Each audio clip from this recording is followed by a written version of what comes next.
The Creator's Code, Episode 3, Leviathan's Shadow. Part 1, The Descent.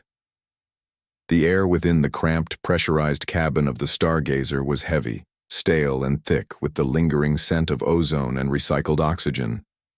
There was no triumph in their return from the moon, only the grim, bone-deep exhaustion of a desperate retreat, each mile of their journey home punctuated by the crushing weight of their new, terrifying knowledge. For Dr. Aiden Chase, the revelation was a cold, piercing shard in his mind. He hadn't simply discovered extraterrestrial life. He had learned that humanity was nothing more than a discarded, failed experiment, a biological prototype left to decay. This thought, like a persistent dull ache, gnawed at his consciousness, stealing sleep, peace, and any illusion of control he once held. His face was pale, drawn, etched with the lines of chronic fatigue, and his eyes, usually alight with scientific curiosity, now held a profound, almost unbearable sorrow for the lives lost, for the unknown horrors that awaited them. He'd seen men die, his men, and he knew, with a chilling certainty, that it was only the beginning. Beside him, in her crash seat, Tanaka sat unnervingly still, her gaze fixed on the data screens that glowed softly in the dim cabin light.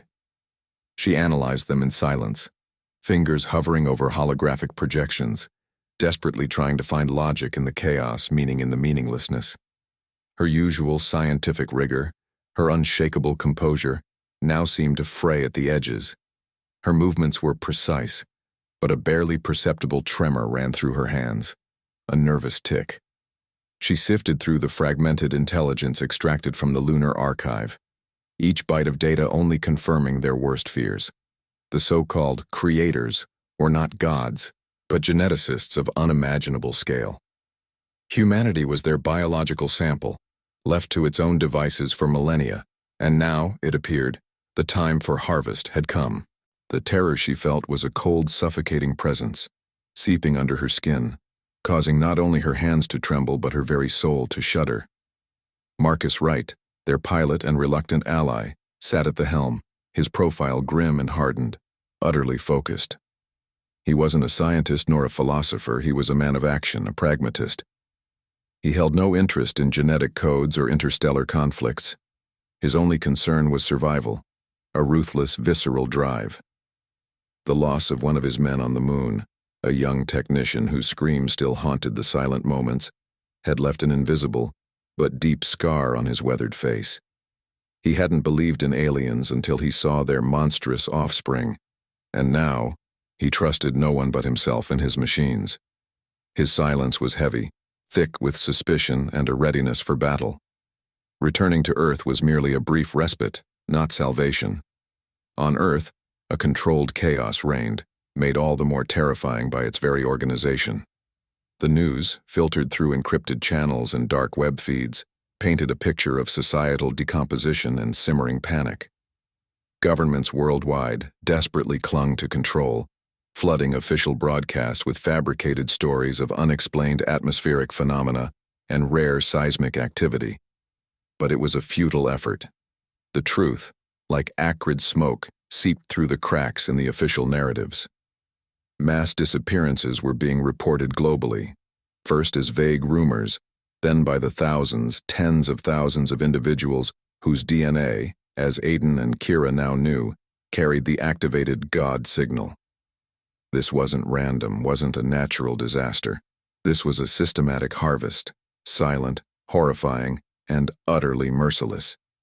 Aiden clenched his fists, a wave of impotent rage washing over him.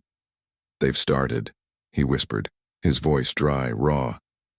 "The harvest protocol. That's what the AI voice meant. We were right. They aren't here to study. They're here to collect." He looked at Kira, her face as pale as his own, but a cold, desperate resolve burning in her eyes. "Luca," Kira whispered, her voice laced with pain and regret. The fate of the young hacker, who had inadvertently helped them, remained agonizingly uncertain. His last fragmented communication had been abruptly severed after he screamed about a ship over Nepal and a non-human presence. Aiden had tried to re-establish contact multiple times, but to no avail. The silence that followed was deafening, a pronouncement of doom. Each failed attempt brought a fresh wave of guilt over Aiden. He had dragged Luca into this nightmare, and now he couldn't shake the haunting image of the boy's terrified face. Finally, the stargazer made a rough but safe landing at one of Marcus's clandestine bases, nestled deep within the Mojave Desert under the cloak of night. The warm, dry desert air, thick with the scent of heated sand and distant creosote, was a stark contrast to the cold void of the moon. Yet it offered no true relief. The tension remained, humming in the air, buzzing in their heads. Rest was a luxury they couldn't afford. The data retrieved from the lunar archive wasn't merely information. It was a new, deadly piece of the puzzle. Scrambling through the encrypted files, Kira discovered something shocking. Amidst the ancient symbols, the scrambled genetic sequences, and the fragmented star charts, a series of utterly new coordinates shimmered. They didn't lead to distant space, nor to hidden orbital stations. They pointed to Earth, specifically to its deepest, most uncharted part, the ocean floor, deep within the Mariana Trench. And beside the coordinates, an image, stylized but undeniable, of a colossal dormant entity, a sleeping leviathan. "This isn't just a pinpoint on a map," Kira said, her voice strained but excited despite her exhaustion. She pointed to the holographic projection, its light casting an ethereal glow on her face. "It's an energy signature, massive, and it matches something we saw in the files about the creator's early experiments. They didn't just leave their mark in our DNA and on the moon. They left something else, something waiting deep below. The understanding that a new threat lurked beneath the very waters of their home planet, rather than light years away in the cold void of space, was paradoxically even more unsettling." Aiden felt a fresh chill trace its way down his spine. The notion of a grand, ancient experiment was one thing. The thought of whatever unspeakable things it might have left behind on Earth, in its deepest, most inaccessible places, was another entirely.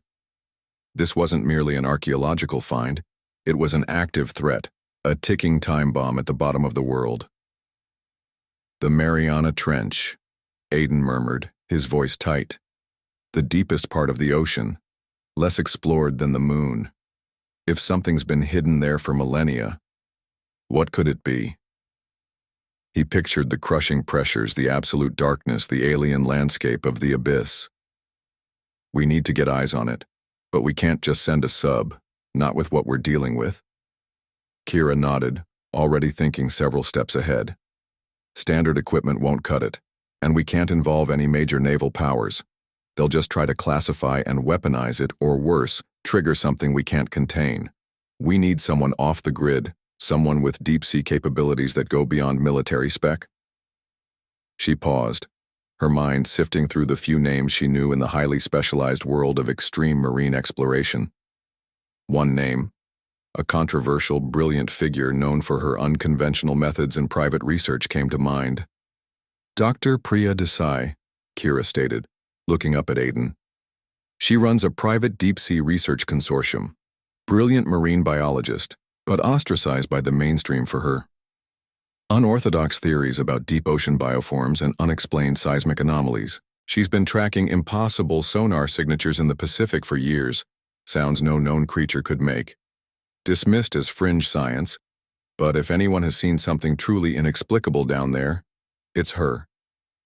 Marcus, who had been listening in silence, grunted from the pilot's seat. "Desai? The one who claims there's giant squid living in hydrothermal vents and that the ocean floor is humming with an unknown frequency? She's a kook, Chase. A rich kook maybe, but a kook. A kook who might be seeing things others dismiss as impossible, Marcus," Aiden countered, his voice firm. "Given what we've just seen on the moon, a kook might be exactly who we need. She's independent, she has the tech, and she's probably already got data that confirms our findings, even if she doesn't know what it means."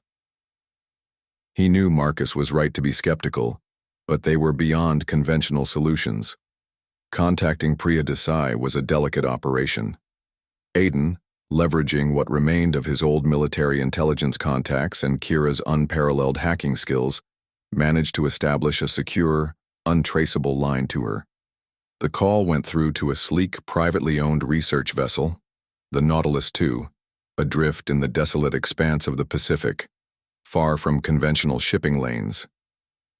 Priya Desai's voice, when it came through, was crisp, intelligent, and held a hint of weariness, like someone who had spent too many nights battling both the ocean's depths and scientific dogma.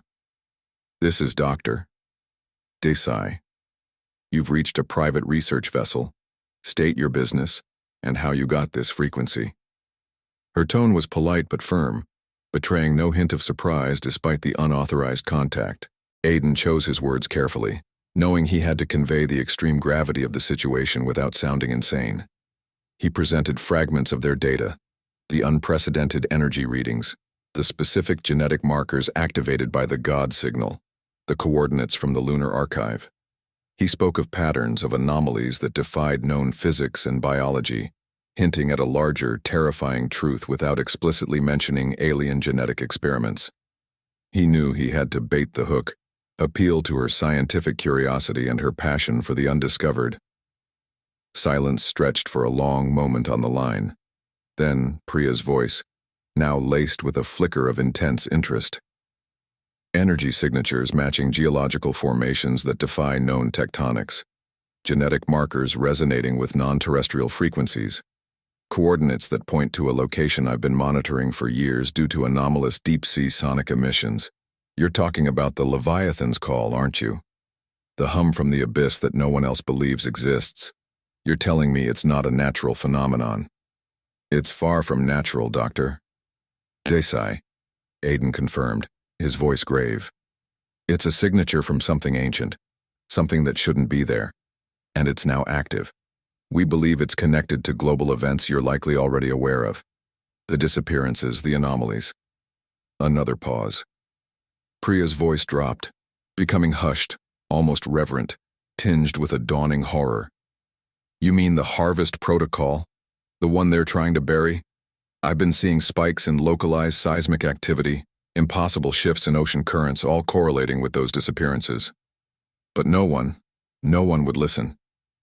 They dismissed it as isolated incidents, mass hysteria." Her voice grew colder, firmer. "So, you're telling me it's real, and you have proof?" "We do," Kira interjected, her voice sharp and clear. "And we need to get to those coordinates, immediately, before whatever is stirring down there fully awakens, or worse, before they collect it." Priya sighed, a long, weary sound, as if the weight of the world had suddenly settled on her shoulders. "All right. Send me your data encrypted. If what you say even partially holds true, then everything I've suspected for years is just the tip of a much larger, terrifying iceberg. I have the submersibles. I have the crew. But my vessels are research craft, not military transports. We're talking about depths and pressures that would crush anything less than custom-built experimental technology, and there's no telling what we'll find once we get there." "We know the risks, Doctor." "Desai," Aiden replied, his voice firm. "We're beyond conventional risks now. We're in a race against a deadline." Preparations for the deep-sea dive were unlike anything Aiden and Kira had ever experienced. Far from the sterile labs of the observatory or the desolate expanse of the moon, the Nautilus II was a hive of activity, a floating fortress of cutting-edge marine technology. The air aboard the vessel was thick with the scent of salt, diesel, and the nervous anticipation of a frontier expedition. Dr. Priya Desai was a whirlwind of controlled energy, her short, practical hair perpetually windswept by the ocean breeze, her eyes, sharp and intense, scanning every console, every crew member. She had a no-nonsense demeanor tempered by a deep, almost spiritual reverence for the ocean. "These aren't your typical submersibles," Priya explained to Aiden and Kira as they stood on the main deck, gazing at the two sleek cylindrical vessels being lowered into the churning Pacific waters. The submersibles, dubbed Abyss Explorers 1 and 2, were custom-built, deep submergence vehicles, designed to withstand pressures of up to 15,000 pounds per square inch, capable of reaching the very deepest points of the Mariana Trench. Their hulls gleamed with exotic alloys, and their powerful thrusters promised silent, swift navigation through the crushing darkness. The Abyss explorers are designed for extreme pressure and stealth. They're equipped with state-of-the-art sonar, multispectral imaging, and bioscanners that can detect anything from microorganisms to something the size of a city block at crushing depths. We've used them to explore hydrothermal vents, deep-sea trenches, and other anomalies. Her gaze lingered on the latter phrase, a knowing look exchanged with Aiden. The dive itself was a descent into an alien world. As the Abyss explorers slipped beneath the waves, the light from the surface quickly faded, replaced by an inky, absolute blackness that pressed in from all sides. The sounds of the surface world, the lapping waves, the distant hum of the ship, were replaced by an eerie, profound silence, broken only by the low hum of the sub's life support systems and the soft crackle of their comms. The temperature inside the sub dropped, a chill that seeped into their bones, emphasizing the utter hostility of the environment outside. Aiden watched the depth gauge, fascinated and terrified. 1,000 meters, 2,000 meters, 5,000 meters. The pressure outside mounted to unimaginable levels, enough to crush a conventional submarine like a soda can. Yet, the Abyss explorers held firm, a testament to human ingenuity. Bioluminescent plankton drifted past the viewport, tiny, ethereal galaxies in the vast cold void. Kira, ever the scientist, was glued to her console, monitoring the incoming sensor data. "We're picking up faint energy readings," she announced, her voice calm, professional, belying the tension. "Matching the lunar archive signature. It's subtle, but it's there. Deeper than we've ever detected it before." Priya, at the helm of Abyss Explorer 1, her face illuminated by the soft glow of her control panel, nodded. "That's the Leviathan's call. It's always been a ghost on our sonar, a low-frequency hum that defies explanation. It's strongest in this region." Her hands moved with practiced ease over the controls, navigating the treacherous terrain of the abyssal plain. They descended further, passing through zones where no sunlight had ever reached, where life took on strange, grotesque, yet beautiful forms, adapted to the extreme conditions. Giant tube worms, bioluminescent fish with monstrous jaws, all mere fleeting shadows in the beam of their powerful lights. The very idea of life existing under such pressure was astounding, but the thought of something alien thriving here was utterly mind-boggling. Then, the sensor readings began to change dramatically. The sonar returned increasingly erratic pings, suggesting impossible structures. "Geological anomalies detected," Priya's voice came through, a hint of awe in her tone. "Not natural, too symmetrical, too vast." On their main screen, the sonar images began to resolve, slowly painting a picture of impossible scale. Not rock formations, but colossal geometric shapes emerging from the abyssal plain. Massive, perfectly straight walls, immense flat surfaces. The scale was overwhelming, dwarfing their submersibles. "My God," Aiden whispered, staring at the screen. That's not geology. That's a structure. A city." "It's bigger than anything we've ever found down here," Kira added, her breath catching in her throat. "And it's ancient. My bioscanners are detecting dormant organic signatures, massive ones. It's just like the moon. It's alive." Priya's voice was hushed, filled with the reverence of a scientist confronting the impossible. "This is it. The source of the Leviathan's call. But this isn't just a structure. This is a whole new layer of existence. And it's waking up." The low, resonant hum that had been a faint background noise in their comms now intensified, vibrating through the very hull of their submersibles. It was a deep, guttural thrum, a sound that seemed to come from the very core of the earth itself, a slow, awakening groan from the abyssal depths. On the sonar, the outlines of the colossal structure grew clearer, vast and incomprehensible, stretching for miles across the ocean floor.